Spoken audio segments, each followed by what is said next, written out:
Hey Frontline fans, welcome back to Comic Frontline fans. You're back with me, Mike Spider Slayer, getting ready to do that all-important comic book review so you, the fans, can make a decision what comic books to buy. And today, guys, we're back in the car doing another comic review, and we're talking about a personal favorite of mine, and I always have to talk about it, and that's Savage Dragon issue number 215. You don't see comics anymore making it to this number, so I'm very excited. And this book has been around since the 90s, since the beginning of Image Comics, and it takes place in real time. So over time, you've got to see the original Savage Dragon, then he had a son, and then his son grew up, which is Malcolm Dragon. Now he got married, he has kids, and it's just a really good book. And if you can follow it or somehow get the trades to it, I definitely suggest it. A lot of action. The book is written by Erik Larsen, and he also does the interior art as well. If you're not familiar with Erik Larsen, he drew the Amazing Spider-Man series back in the 90s, and then he also did the Spider-Man series as well, right behind Todd McFarlane. And he's actually one of the founders of Image Comics. Now, the artwork in this particular book is really well done. The coloring in this book was an experimental. Some of it changed a little bit.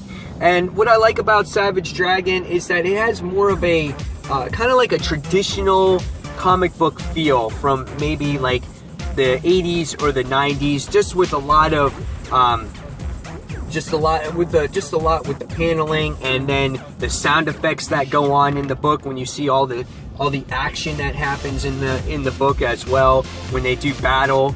Just again, love those facial expressions and just really great stuff. And again, Erik Larsen always loves to experiment with his books. He'll do one-page pinups, two-page spreads, a whole issue of them, and it's really neat. And again, you can see those sound effects happening. It's like shang, and it's like boom, it's like you know, and it's like got all those cool stuff in there. Just again, traditional comic book feel, and that's what I love about it so much. So what happens in this story? Well, in this particular issue, we found out that Malcolm Dragon recently, he had twins, and then it's a long story, but his stepsister also had a baby. There was this foursome that going on. I'm not even going to get into it. But he just had kids, and the kids got kidnapped by Dart, okay? And so what happened was he has not necessarily a relative, but like a negative version of himself. Again, you have to read the stuff to understand it. But he got sliced in half. So what happened is Barry Dragon was actually working with that character Dart.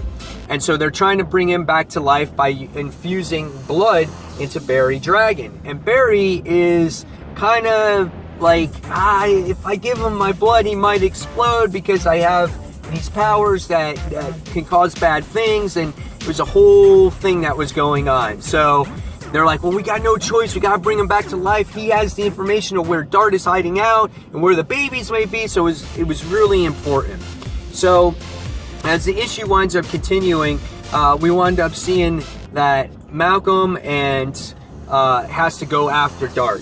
And the cool thing that happened in this issue is Angel wants to go with Malcolm, but Dart has this weapon called the God Sword, and it could just slice people in half like butter, and that's it, they're done. So Malcolm says, I want to do it alone. I'm the only one that can stop her. And there was just great character moments in this book, and they were just like, well, Malcolm's wife Maxine is like, oh well, he's like, I want to give you this lucky charm, and go bring back the kids, and they were naming the kids like Huey, Louise, and Dewey, like after the DuckTales or whatever from Donald Duck. And then they were like, well, I thought we were going to name it Ebenezer, Adolf, and Isis. And I'm like, oh my God, did they go there with that stuff? So Erik Larsen puts in those funny character moments that just make you laugh, because they didn't really name the kids yet. So once Malcolm finds the secret location of Dart, you get to see the epic battle happen between Dart and Malcolm. And just when you think that all is lost, Malcolm pulls through. He has the good luck charm that that Maxine gave him, and he basically prevails over Dart. And the next thing you wind up seeing is that Malcolm saves his babies, and Dart is left under the rubble. And look who finds him, which is Barry. And Barry sits there and says, you know what?